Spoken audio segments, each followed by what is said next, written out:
ఈ వీడియోలో శ్రీకృష్ణుడి 8 మంది భార్యల గురించి తెలుసుకుందాం. వీరిలో మొదటి భార్య రుక్మిణి, విదర్భ రాజు అయిన భీష్మకుని కుమార్తె. శ్రీకృష్ణుడిని భర్తగా భావించి నిత్యం పూజించి ఆరాధించేది. కానీ తన అన్న అయిన రుక్మి శిశుపాలుడికిచ్చి పెళ్లి చేయాలనుకుంటాడు. కానీ రుక్మిణి శ్రీకృష్ణుడికి ప్రేమలేఖ రాయడంతో ఎత్తుకొని వెళ్లి వివాహం చేసుకుంటాడు.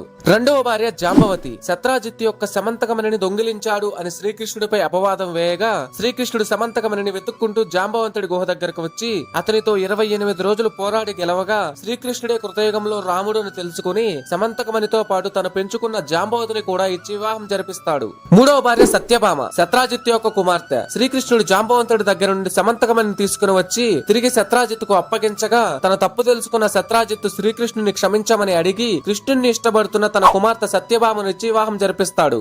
నాలుగవ భార్య మిత్రవింద, అవంతి దేశపు రాజైన జయసేనుడు మరియు రాజాతిదేవి కుమార్తె. రాజాతిదేవి శ్రీకృష్ణుడి వరుసకు మేనత్త అవుతుంది. ఈమె కూడా రుక్మిణి వలె శ్రీకృష్ణుడిని ఇష్టపడుతుంది. ఆమె కోరిక మేరకు స్వయంవరంలో రాజులందరిని ఓడించి మిత్రవిందను వివాహం చేసుకుంటాడు. ఐదవ భార్య భద్ర, ఈమె కూడా వరుసకు మేనత్త అయిన కేకేయ దేశపు రాణి శృతకీర్తి కుమార్తె. ఇరుపక్షాల ఇష్టంతోనే పెద్దల సమక్షంలోనే భద్రను వివాహం చేసుకుంటాడు.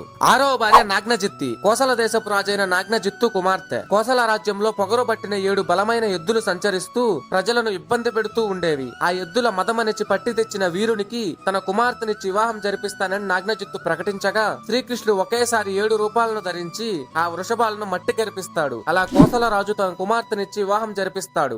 ఏడవ భార్య కాళింది, సూర్య భగవానుని కుమార్తె. శ్రీ మహావిష్ణువుని భర్తగా పొందాలని యుగయుగాలుగా తపస్సు చేస్తూ అర్జిస్తూ ఉంటుంది. ద్వాపర యుగంలో ఒకనాడు యమునా నది తీరంలో కృష్ణార్జునులను చూస్తుంది. శ్రీకృష్ణుడే మహావిష్ణువు అని గ్రహించి ఇష్టపడగా కాళిందిని వివాహం చేసుకుంటాడు. ఎనిమిదవ భార్య లక్ష్మణ, మద్రదేశపు రాజైన బృహత్సేనుని ముద్దుల కూతురు. నారదుని ద్వారా శ్రీకృష్ణుడి గొప్పతనం మరియు కృష్ణలీలలు విని శ్రీకృష్ణుడి తన భర్తగా నిశ్చయించుకుంటుంది. అది తెలిసిన కృష్ణుడు స్వయంవరంలో మత్స్య యంత్రాన్ని ఛేదించి వివాహం చేసుకుంటాడు. ఈ విధంగా 8 మంది భార్యలను శ్రీకృష్ణుడు వివాహం చేసుకుంటాడు.